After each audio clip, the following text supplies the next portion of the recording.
The Rats in the Walls by H.P. Lovecraft. On July 16, 1923, I moved into Exham Priory after the last workman had finished his labours. The restoration had been a stupendous task, for little had remained of the deserted pile but a shell-like ruin. Yet because it had been the seat of my ancestors, I let no expense deter me.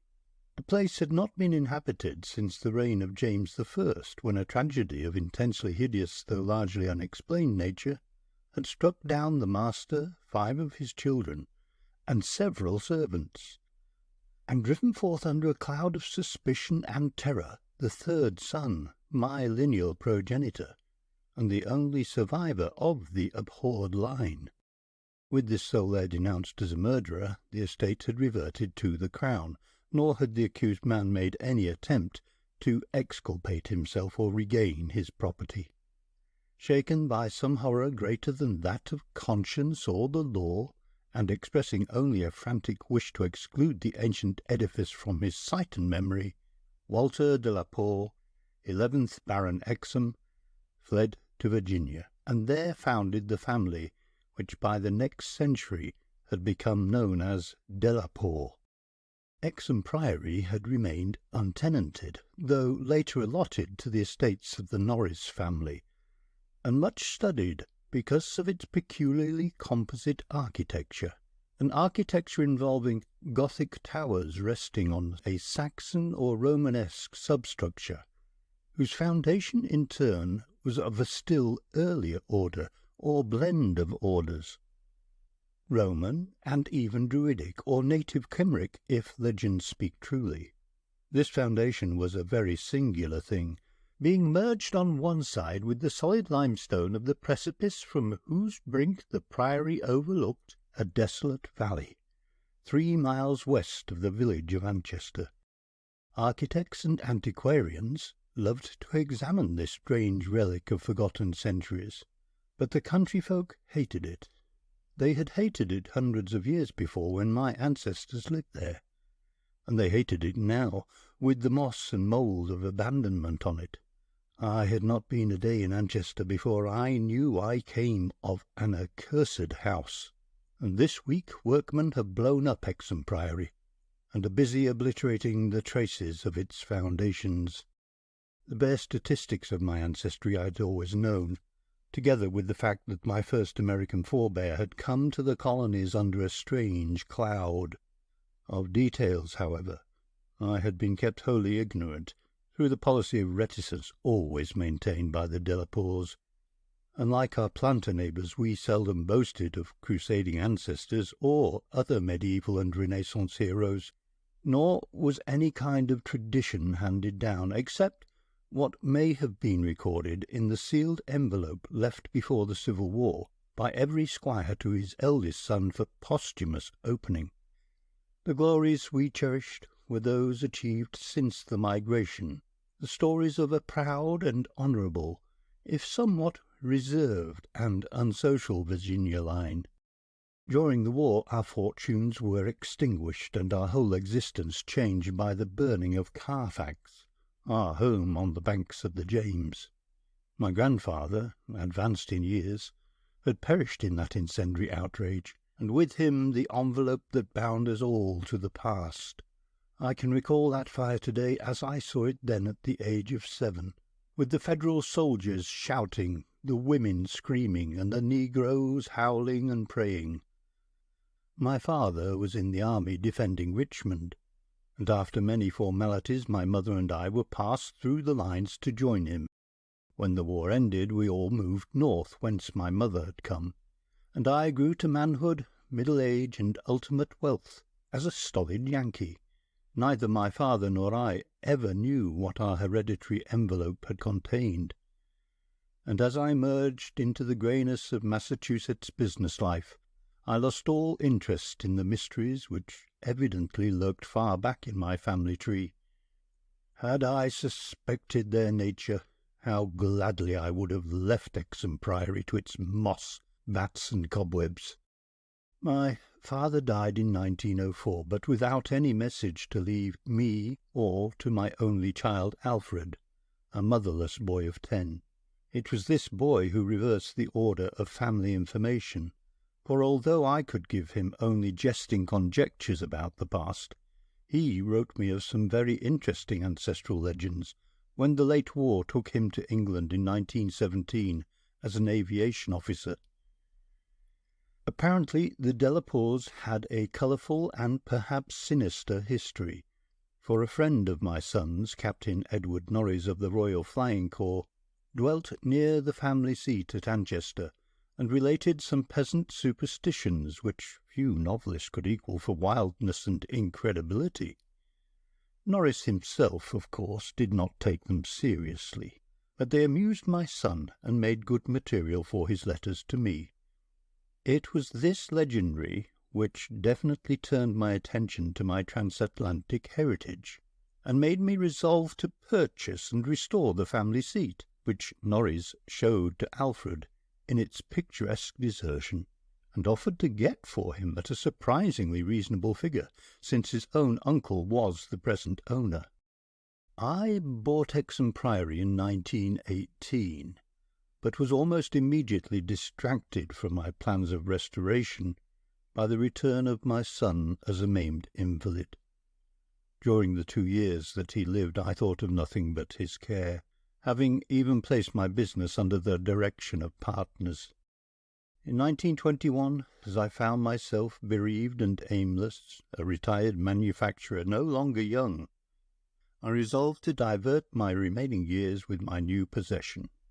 Visiting Anchester in December, I was entertained by Captain Norris, a plump, amiable young man, who had thought much of my son, and secured his assistance in gathering plans and anecdotes to guide in the coming restoration.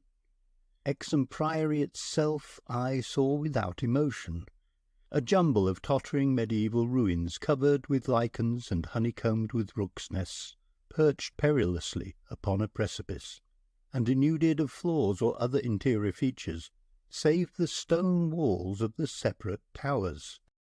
As I gradually recovered the image of the edifice as it had been when my ancestor left it over 3 centuries before, I began to hire workmen for the reconstruction. In every case I was forced to go outside the immediate locality, for the Anchester villagers had an almost unbelievable fear and hatred of the place. This sentiment was so great that it was sometimes communicated to the outside labourers, causing numerous desertions, while its scope appeared to include both the priory and its ancient family. My son had told me that he was somewhat avoided during his visits because he was a Delapore, and I now found myself subtly ostracised for a like reason, until I convinced the peasants how little I knew of my heritage. Even then they sullenly disliked me, so that I had to collect most of the village traditions through the mediation of Norris.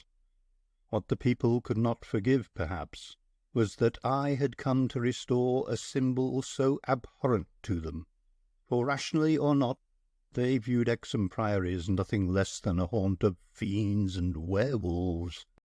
Piecing together the tales which Norris collected for me, and supplementing them with the accounts of several savants who had studied the ruins, I deduced that Exham Priory stood on the site of a prehistoric temple, a druidical or anti-druidical thing, which must have been contemporary with Stonehenge.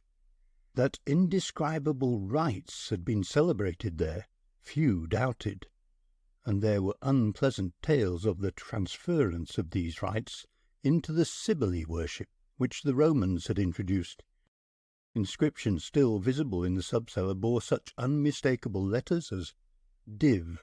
Ops. Magna Mat, sign of the Magna Mater, whose dark worship was once vainly forbidden to Roman citizens.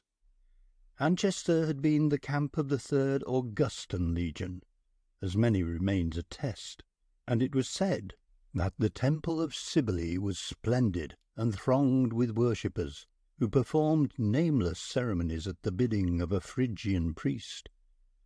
Tales added that the fall of the old religion did not end the orgies at the temple, but that the priests lived on in the new faith without real change.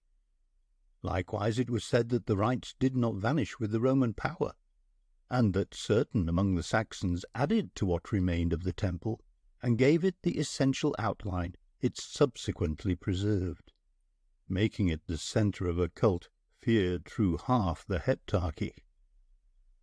About 1000 A.D., the place is mentioned in a chronicle as being a substantial stone priory housing a strange and powerful monastic order, and surrounded by extensive gardens which needed no walls to exclude a frightened populace. It was never destroyed by the Danes, though after the Norman conquest it must have declined tremendously, since there was no impediment when Henry III granted the site to my ancestor Gilbert Delapore, 1st Baron Exham, in 1261. Of my family before this date there is no evil report, but something strange must have happened then.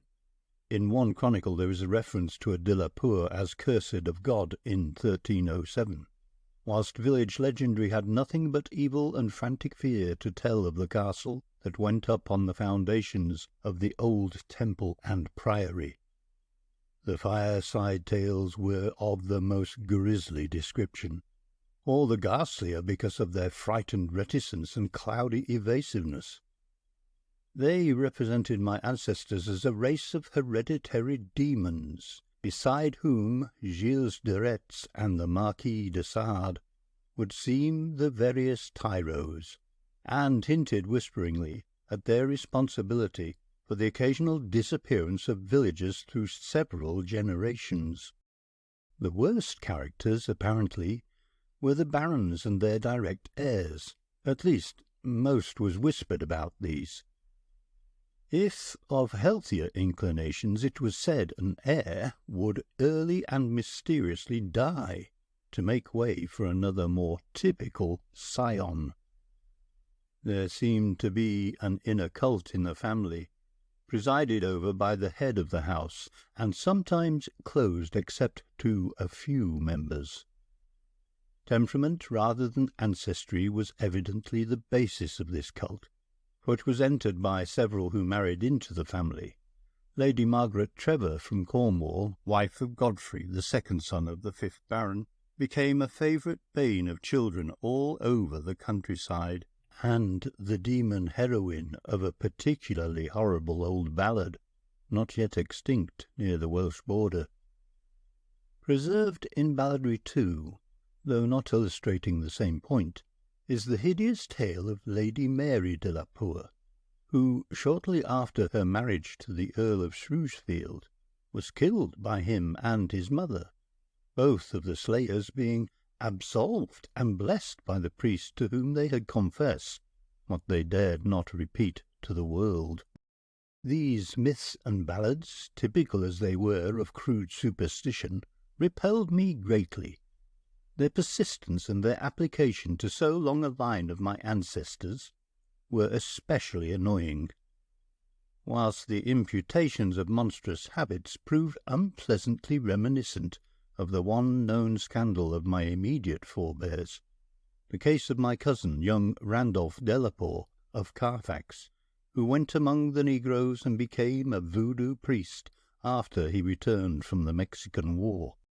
I was much less disturbed by the vaguer tales of wails and howlings in the barren, wind-swept valley beneath the limestone cliff, of the graveyard stenches after the spring rains, of the floundering, squealing white thing on which Sir John Clave's horse had trod one night in a lonely field, and of the servant who had gone mad at what he saw in the priory in the full light of day.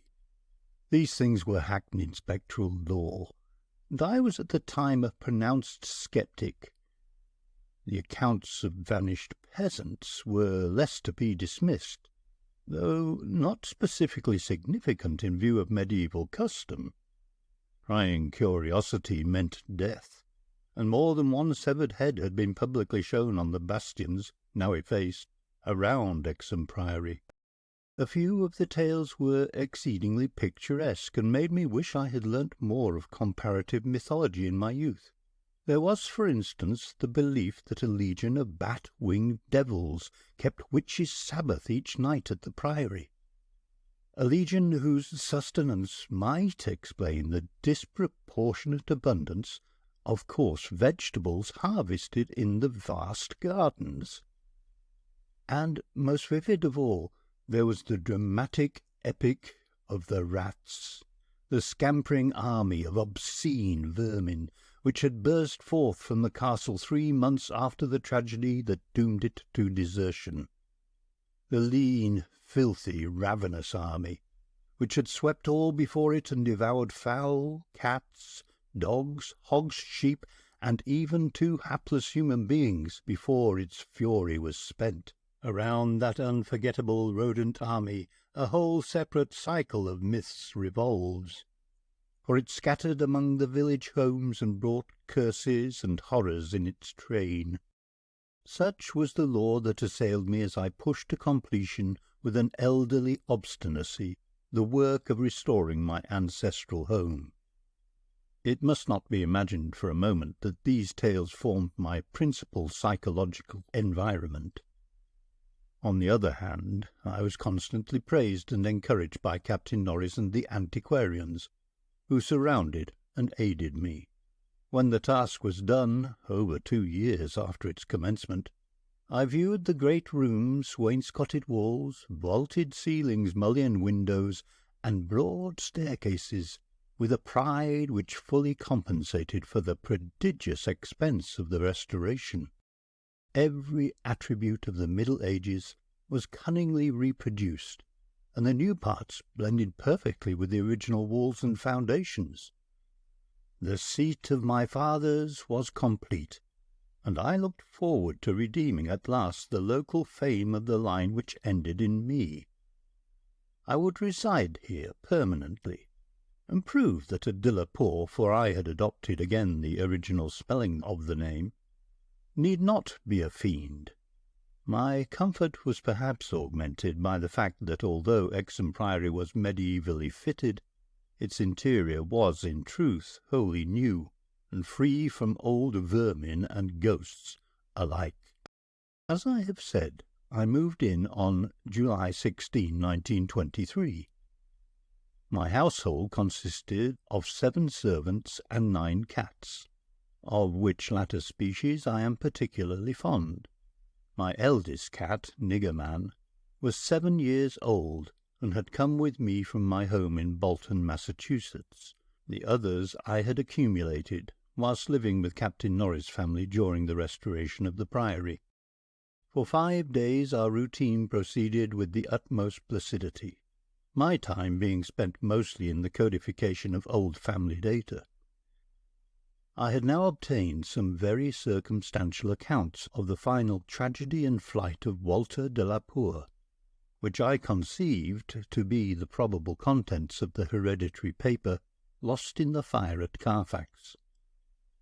It appeared that my ancestor was accused with much reason of having killed all the other members of his household, except 4 servant confederates, in their sleep, about 2 weeks after a shocking discovery which changed his whole demeanour, but which, except by implication, he disclosed to no one, save perhaps the servants who assisted him, and afterward fled beyond reach. This deliberate slaughter, which included a father, 3 brothers, and 2 sisters, was largely condoned by the villagers, and so slackly treated by the law that its perpetrator escaped, honoured, unharmed, and undisguised, to Virginia, the general whispered sentiment being that he had purged the land of an immemorial curse. What discovery had prompted an act so terrible I could scarcely even conjecture. Walter Delapore must have known for years the sinister tales about his family, so that this material could have given him no fresh impulse. Had he then witnessed some appalling ancient rite, or stumbled upon some frightful and revealing symbol in the Priory or its vicinity? He was reputed to have been a shy, gentle youth in England. In Virginia he seemed not so much hard or bitter as harassed and apprehensive. He was spoken of in the diary of another gentleman adventurer, Francis Harley of Bellevue, as a man of unexampled justice, honour, and delicacy. On July 22 occurred the first incident which, though lightly dismissed at the time, takes on a preternatural significance in relation to later events. It was so simple as to be almost negligible, and could not possibly have been noticed under the circumstances. For it must be recalled that, since I was in a building practically fresh and new except for the walls, and surrounded by a well-balanced staff of servitors, apprehension would have been absurd, despite the locality. What I afterward remembered is merely this, that my old black cat, whose moods I know so well, was undoubtedly alert and anxious, to an extent wholly out of keeping with his natural character. He roved from room to room, restless and disturbed, and sniffed constantly about the walls which formed part of the old Gothic structure. I realise how trite this sounds, like the inevitable dog in the ghost story, which always growls before his master sees the sheeted figure. Yet I cannot consistently suppress it. The following day a servant complained of restlessness among all the cats in the house. He came to me in my study, a lofty west room on the second story, with groined arches, black oak panelling, and a triple Gothic window overlooking the limestone cliff and desolate valley. And even as he spoke I saw the jetty form of Nigger-Man creeping along the west wall, and scratching at the new panels which overlaid the ancient stone. I told the man that there must be some singular odour or emanation from the old stonework, imperceptible to human senses, but affecting the delicate organs of cats, even through the new woodwork. This I truly believed, and when the fellow suggested the presence of mice or rats, I mentioned that there had been no rats there for 300 years, and that even the field mice of the surrounding country could hardly be found in these high walls, where they had never been known to stray. That afternoon I called on Captain Norris, and he assured me that it would be quite incredible for field mice to infest the Priory in such a sudden and unprecedented fashion. That night, dispensing as usual with a valet, I retired in the west tower chamber, which I had chosen as my own, reached from the study by a stone staircase and a short gallery, the former partly ancient, the latter entirely restored. This room was circular, very high, and without wainscoting, being hung with arras, which I had myself chosen in London. Seeing that Nigger-Man was with me, I shut the heavy Gothic door, and retired by the light of the electric bulbs, which so cleverly counterfeited candles. Finally, switching off the light and sinking on the carved and canopied four-poster, with the venerable cat in his accustomed place across my feet, I did not draw the curtains, but gazed out at the narrow north window which I faced. There was a suspicion of aurora in the sky, and the delicate traceries of the window were pleasantly silhouetted. At some time I must have fallen quietly asleep, for I recall a distinct sense of leaving strange dreams when the cat started violently from his placid position. I saw him in the faint auroral glow, head strained forward, 4 feet on my ankles, and hind feet stretched behind. He was looking intensely at a point on the wall somewhat west of the window, a point to which my eye had nothing to mark it, but toward which all my attention was now directed. And as I watched, I knew that Nigger-Man was not vainly excited. Whether the arras actually moved I cannot say. I think it did, very slightly. But what I can swear to is that behind it I heard a low, distinct scurrying, as of rats or mice. In a moment the cat had jumped bodily on the screening tapestry, bringing the affected section to the floor with his weight and exposing a damp ancient wall of stone, patched here and there by the restorers, and devoid of any trace of rodent prowlers. Nigger-Man raced up and down the floor by this part of the wall, clawing the fallen arras, and seemingly trying at times to insert a paw between the wall and the oaken floor. He found nothing, and after a time returned wearily to his place across my feet. I had not moved, but I did not sleep again that night. In the morning I questioned all the servants, and found that none of them had noticed anything unusual, save that the cook remembered the actions of a cat which had rested on her window-sill. This cat had howled at some unknown hour of the night, awaking the cook in time for her to see him dart purposefully out of the open door down the stairs. I drowsed away the noontime, and in the afternoon called again on Captain Norris, who became exceedingly interested in what I told him. The odd incidents, so slight yet so curious, appealed to his sense of the picturesque, and elicited from him a number of reminiscences of local ghostly lore. We were genuinely perplexed at the presence of rats, and Norris lent me some traps and Paris green, which I had the servants place in strategic localities when I returned. I retired early, being very sleepy, but was harassed by dreams of the most horrible sort. I seemed to be looking down from an immense height upon a twilit grotto, knee-deep with filth, where a white-bearded demon swineherd drove about with his staff a flock of fungus flabby beasts, whose appearance filled me with unutterable loathing. Then, as the swineherd paused and nodded over his task, a mighty swarm of rats rained down on the stinking abyss, and fell to devouring beasts and man alike. From this terrific vision I was abruptly awaked by the motions of Nigger-Man, who had been sleeping as usual across my feet. This time I did not have to question the source of his snarls and hisses, and of the fear which made him sink his claws into my ankle, unconscious of their effect. For on every side of the chamber the walls were alive with nauseous sound, the verminous slithering of ravenous gigantic rats. There was now no aurora to show the state of the arras, the fallen section of which had been replaced, but I was not too frightened to switch on the light.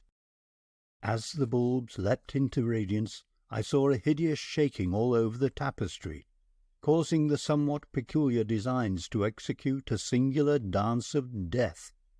This motion disappeared almost at once, and the sound with it. Springing out of bed, I poked at the arras with the long handle of a warming pan that rested near, and lifted one section to see what lay beneath. There was nothing but the patched stone wall, and even the cat had lost his tense realization of abnormal presences. When I examined the circular trap that had been placed in the room, I found all of the openings sprung, though no trace remained of what had been caught and had escaped. Further sleep was out of the question. So, lighting a candle, I opened the door and went out in the gallery towards the stairs to my study, Nigger-Man following at my heels. Before we had reached the stone steps, however, the cat darted ahead of me and vanished down the ancient flight. As I descended the stair myself, I became suddenly aware of sounds in the great room below, sounds of a nature which could not be mistaken. The oak-panelled walls were alive with rats, scampering and milling, whilst Nigger-Man was racing about with the fury of a baffled hunter. Reaching the bottom, I switched on the light, which did not this time cause the noise to subside. The rats continued their riot, stampeding with such force and distinctness that I could finally assign to their motions a definite direction. These creatures, in numbers apparently inexhaustible, were engaged in one stupendous migration from inconceivable heights to some depth, conceivably or inconceivably, below. I now heard steps in the corridor, and in another moment 2 servants pushed open the massive door. They were searching the house for some unknown source of disturbance which had thrown all the cats into a snarling panic, and caused them to plunge precipitately down several flights of stairs and squat, yowling, before the closed door to the sub-cellar. I asked them if they had heard the rats, but they replied in the negative, and when I turned to call their attention to the sounds in the panels, I realized that the noise had ceased. With the 2 men I went down to the door of the sub-cellar, but found the cats already dispersed. Later I resolved to explore the crypt below, but for the present I merely made a round of the traps. All were sprung, yet all were tenantless. Satisfying myself that no one had heard the rats save the felines and me, I sat in my study till morning, thinking profoundly, and recalling every scrap of legend I had unearthed concerning the building I inhabited. I slept some in the forenoon, leaning back in the one comfortable library chair which my medieval plan of furnishing could not banish. Later I telephoned to Captain Norris, who came over and helped me explore the sub-cellar. Absolutely nothing untoward was found, although we could not repress a thrill at the knowledge that this vault was built by Roman hands.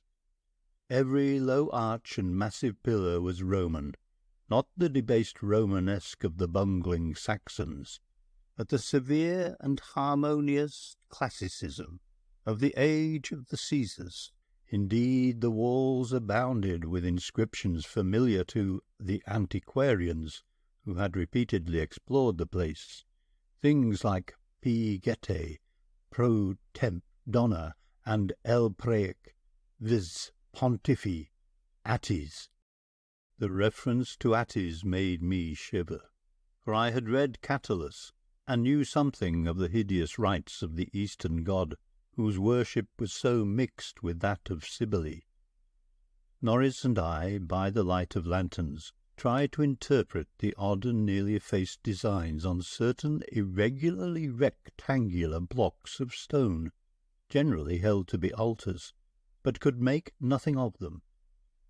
We remembered that one pattern, a sort of rayed sun, was held by students to imply a non-Roman origin, suggesting that these altars had merely been adopted by the Roman priests from some older and perhaps aboriginal temple on the same site.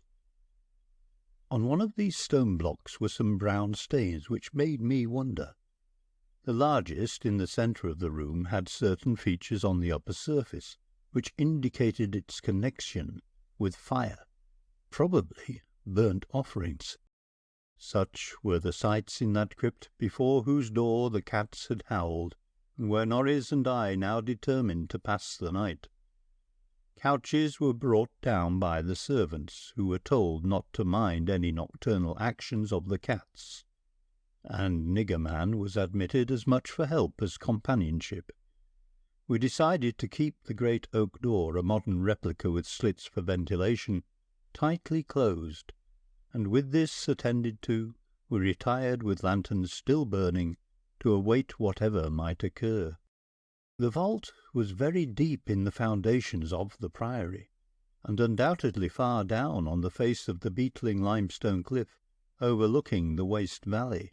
That it had been the goal of the scuffling and unexplainable rats, I could not doubt. The why, I could not tell. As we lay there expectantly, I found my vigil occasionally mixed with half-formed dreams, from which the uneasy motions of the cat across my feet would rouse me. These dreams were not wholesome, but horribly like the one I had had the night before.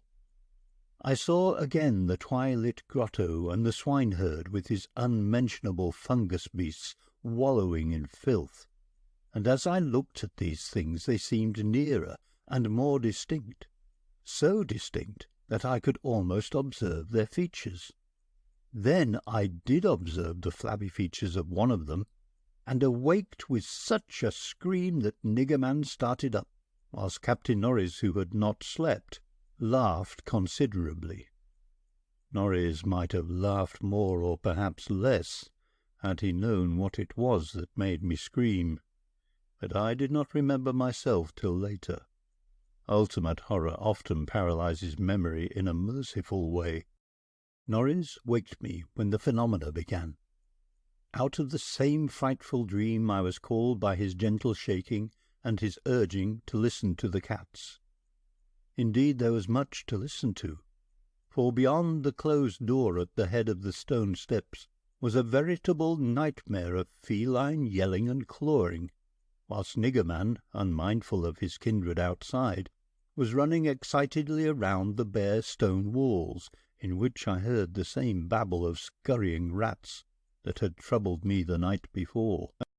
An acute terror now rose within me, for here were anomalies which nothing normal could well explain. These rats, if not the creatures of madness which I shared with the cats alone, must be burrowing and sliding in Roman walls I had thought to be of solid limestone blocks, unless perhaps the action of water through more than 17 centuries had eaten winding tunnels which rodent bodies had worn clear and ample. But even so, the spectral horror was no less, for if these were living vermin, why did not Norris hear their disgusting commotion? Why did he urge me to watch Nigger-Man and listen to the cats outside? And why did he guess wildly and vaguely at what could have aroused them? By the time I had managed to tell him as rationally as I could what I thought I was hearing, my ears gave me the last fading impression of the scurrying, which had retreated still downward, far underneath this deepest of sub-cellars, till it seemed as if the whole cliff below were riddled with questing rats. Norris was not as sceptical as I had anticipated, but instead seemed profoundly moved. He motioned to me to notice that the cats at the door had ceased their clamour, as if giving up the rats for lost, whilst Nigger-Man had a burst of renewed restlessness, and was clawing frantically around the bottom of the large stone altar in the centre of the room, which was nearer Norris' couch than mine. My fear of the unknown was at this point very great. Something astounding had occurred, and I saw that Captain Norris, a younger, stouter, and presumably more naturally materialistic man, was affected fully as much as myself, perhaps because of his lifelong and intimate familiarity with local legend. We could for the moment do nothing but watch the old black cat as he pawed with decreasing fervour at the base of the altar, occasionally looking up and mewing to me in that persuasive manner which he used when he wished me to perform some favour for him. Norris now took a lantern close to the altar and examined the place where Nigger-Man was pawing, silently kneeling and scraping away the lichens of centuries which joined the massive pre-Roman block to the tessellated floor. He did not find anything, and was about to abandon his effort, when I noticed a trivial circumstance which made me shudder, even though it implied nothing more than I had already imagined. I told him of it, and we both looked at its almost imperceptible manifestation with the fixedness of fascinated discovery and acknowledgment. It was only this, that the flame of the lantern set down near the altar was slightly but certainly flickering from a draught of air which it had not before received, and which came indubitably from the crevice between floor and altar, where Norris was scraping away the lichens. We spent the rest of the night in the brilliantly lighted study, nervously discussing what we should do next. The discovery that some vault, deeper than the deepest known masonry of the Romans, underlay this accursed pile, some vault unsuspected by the curious antiquarians of 3 centuries, would have been sufficient to excite us, without any background of the sinister. As it was, the fascination became twofold, and we paused in doubt whether to abandon our search and quit the Priory forever in superstitious caution, or to gratify our sense of adventure and brave whatever horrors might await us in the unknown depths. By morning we had compromised, and decided to go to London to gather a group of archaeologists and scientific men fit to cope with the mystery. It should be mentioned that before leaving the subcellar, we had vainly tried to move the central altar, which we now recognized as the gate to a new pit of nameless fear. What secret would open the gate? Wiser men than we would have to find. During many days in London, Captain Norris and I presented our facts, conjectures, and legendary anecdotes to 5 eminent authorities, all men who could be trusted to respect any family disclosures which future explorations might develop. We found most of them little disposed to scoff, but instead intensely interested and sincerely sympathetic. It is hardly necessary to name them all, but I may say that they included Sir William Brinton, whose excavations in the Troad excited most of the world in their day. As we all took the train for Manchester, I felt myself poised on the brink of frightful revelations, a sensation symbolized by the air of mourning among the many Americans at the unexpected death of the President on the other side of the world. On the evening of August 7th we reached Exham Priory, where the servants assured me that nothing unusual had occurred. The cats, even old Nigger-Man, had been perfectly placid, and not a trap in the house had been sprung. We were to begin exploring on the following day, awaiting which I assigned well-appointed rooms to all my guests. I myself retired in my own tower chamber, with Nigger-Man across my feet. Sleep came quickly, but hideous dreams assailed me. There was a vision of a Roman feast like that of Trimalchio, with a horror in a covered platter. Then came that damnable recurrent thing about the swineherd and his filthy drove in the twilit grotto. Yet when I awoke it was full daylight, with normal sounds in the house below. The rats, living or spectral, had not troubled me, and Nigger-Man was quietly asleep. On going down I found that the same tranquillity had prevailed elsewhere, a condition which one of the assembled savants, a fellow named Thornton, devoted to the psychic, rather absurdly laid to the fact that I had now been shown the thing which certain forces had wished to show me. All was now ready, and at 11 a.m. our entire group of 7 men, bearing powerful electric searchlights and implements of excavation, went down to the subcellar and bolted the door behind us. Nigger-Man was with us, for the investigators found no occasion to despise his excitability, and were indeed anxious that he be present in case of obscure rodent manifestations.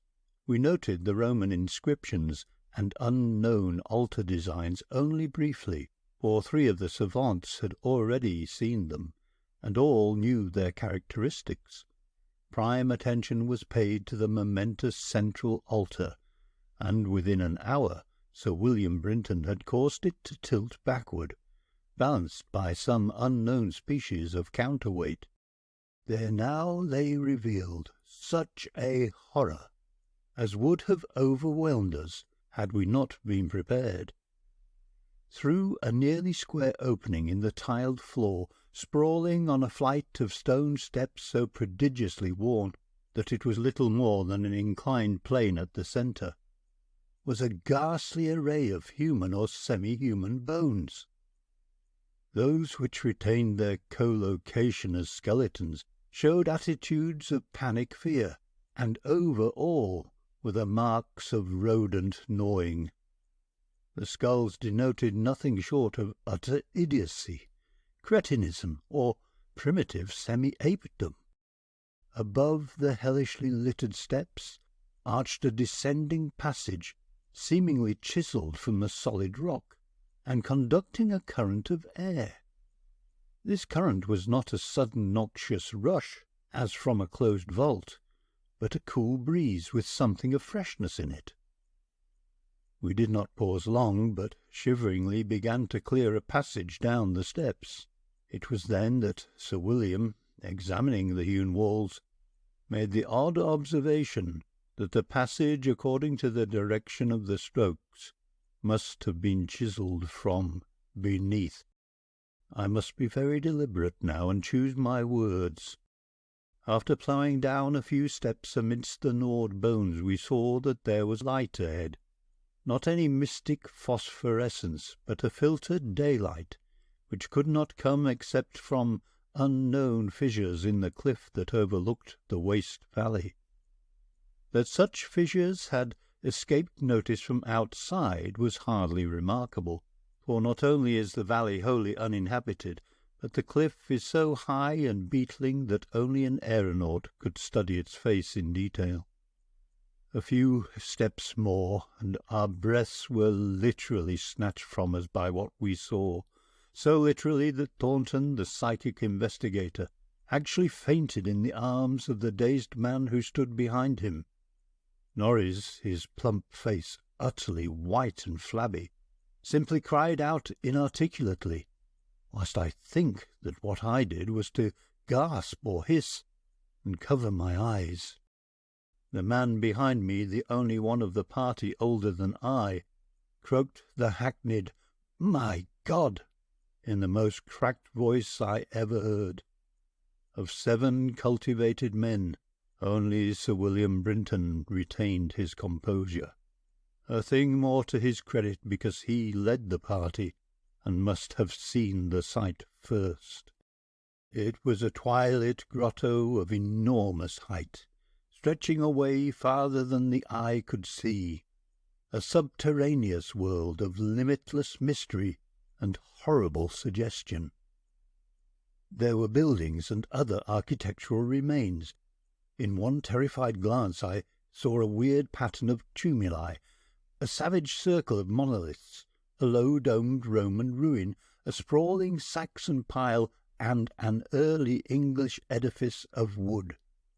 But all these were dwarfed by the ghoulish spectacle presented by the general surface of the ground. For yards about the steps extended an insane tangle of human bones, or bones at least as human as those on the steps. Like a foamy sea they stretched, some fallen apart, but others wholly or partly articulated as skeletons. These latter invariably in postures of demoniac frenzy, either fighting off some menace, or clutching other forms with cannibal intent.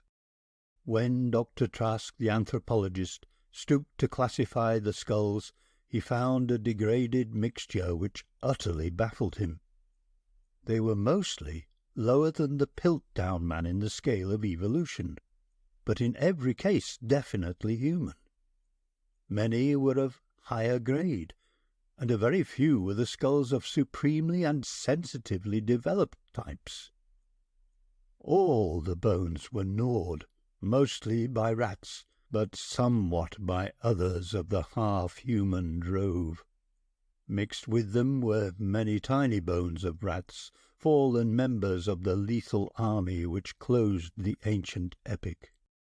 I wonder that any man among us lived and kept his sanity through that hideous day of discovery. Not Hoffman or Huysmans could conceive a scene more wildly incredible, more frenetically repellent, or more gothically grotesque than the twilit grotto through which we 7 staggered, each stumbling on revelation after revelation, and trying to keep the nonce from thinking of the events which must have taken place there 300 years, or 1,000, or 2,000, or 10,000 years ago. It was the antechamber of hell, and poor Thornton fainted again when Trask told him that some of the skeleton things must have descended as quadrupeds to the last 20 or more generations. Horror piled on horror as we began to interpret the architectural remains.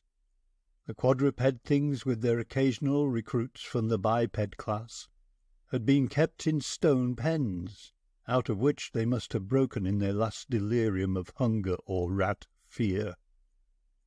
There had been great herds of them, evidently fattened on the coarse vegetables, whose remains could be found as a sort of poisonous ensilage at the bottom of huge stone bins older than Rome. I knew now why my ancestors had had such excessive gardens. Would to heaven I could forget. The purpose of the herds I did not have to ask. Sir William, standing with his searchlight in the Roman ruin, translated aloud the most shocking ritual I have ever known, and told of the diet of the antediluvian cult which the priests of Cybele found and mingled with their own. Norris, used as he was to the trenches, could not walk straight when he came out of the English building. It was a butcher's shop and kitchen. He had expected that, but it was too much to see English implements in such a place, and to read familiar English graffiti there, some as recent as 1610. I could not go into that building whose demon activities were stopped only by the dagger of my ancestor Walter Delapore. What I did venture to enter was the low Saxon building, whose oaken door had fallen, and there I found a terrible row of 10 stone cells with rusty bars. 3 had tenants, all skeletons of high grade, and on the bony finger of one I found a seal ring with my own coat of arms. Sir William found a vault with far older cells below the Roman chapel, but these cells were empty. Below them was a low crypt with cases of formally arranged bones, some of them bearing terrible parallel inscriptions carved in Latin, Greek, and the tongue of Phrygia. Meanwhile, Dr. Trask had opened one of the prehistoric tumuli, and brought to light skulls which were slightly more human than a gorilla's, and which bore indescribable ideographic carvings. Through all this horror my cat stalked unperturbed. Once I saw him monstrously perched atop a mountain of bones, and wondered at the secrets that might lie behind his yellow eyes.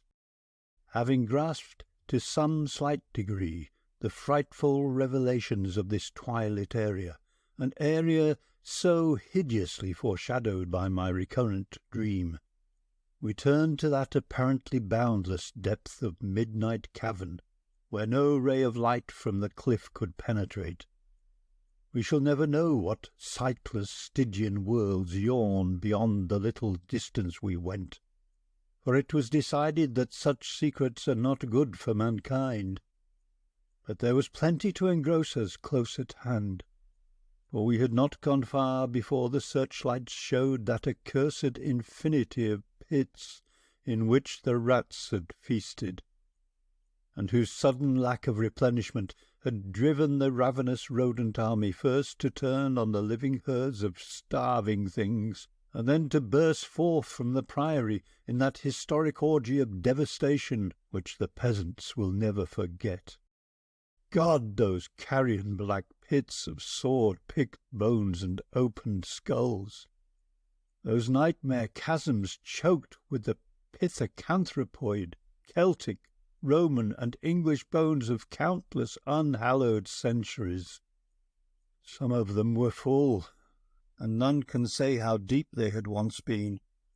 Others were still bottomless to our searchlights, and peopled by unnameable fancies. What, I thought, of the hapless rats? that stumbled into such traps amidst the blackness of their quests in this grisly Tartarus. Once my foot slipped near a horribly yawning brink, and I had a moment of ecstatic fear.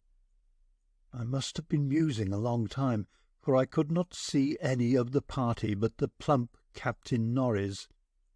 Then there came a sound from that inky, boundless farther distance that I thought I knew, and I saw my old black cat dart past me like a winged Egyptian god, straight into the illimitable gulf of the unknown. But I was not far behind, for there was no doubt after another second. It was the eldritch scurrying of those fiend-born rats, always questing for new horrors and determined to lead me on even unto those grinning caverns of earth's centre, where Nyarlathotep, the mad, faceless god, howls blindly to the piping of two amorphous idiot flute-players. My searchlight expired, but still I ran. I heard voices and yowls and echoes, but above all there gently rose that impious, insidious scurrying, gently rising as a stiff, bloated corpse gently rises above an oily river that flows under endless onyx bridges to a black and putrid sea. Something bumped into me, something soft and plump. It must have been the rats, the viscous, gelatinous, ravenous army that feast on the dead and the living. Why shouldn't rats eat a Delapore, as a Delapore eats forbidden things? The war ate my boy, damn them all, and the Yanks ate Carfax with flames and burnt Grandsire Delapore and the secret. No, I tell you, I am not that demon swineherd in the Twilight Grotto. It was not Edward Norris' fat face on that flabby fungus thing. Who says I am a Delapore? He lived, but my boy died. Shall a Norris hold the lands of a Delapore? Is voodoo, I tell you. That spotted snake. Curse you, Thornton, I'll teach you to faint at what my family do. Slud thou stinketh, I'll learn ye how to gust, while ye swink me like wis. Magna Mater, Attis, dia ad aghads, ad adon, agus bas dunak ort, donus ort, agus litsa. That is what they say I said when they found me in the blackness after 3 hours. Found me crouching in the blackness over the plump, half-eaten body of Captain Norris, with my own cap leaping and tearing at my throat. Now they have blown up Exham Priory, taken my Nigger-Man away from me, and shut me into this barred room at Hanwell, with fearful whispers about my heredity and experiences. Thornton is in the next room, but they prevent me from talking to him. They are trying, too, to suppress most of the facts concerning the Priory.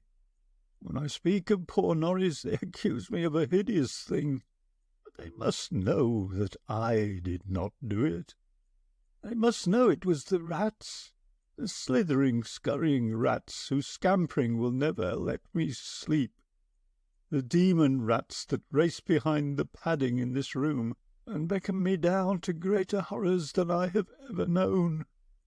The rats they can never hear. The rats in the walls. If you like the video, put a like, subscribe to the channel and click on the bell to not miss our new videos.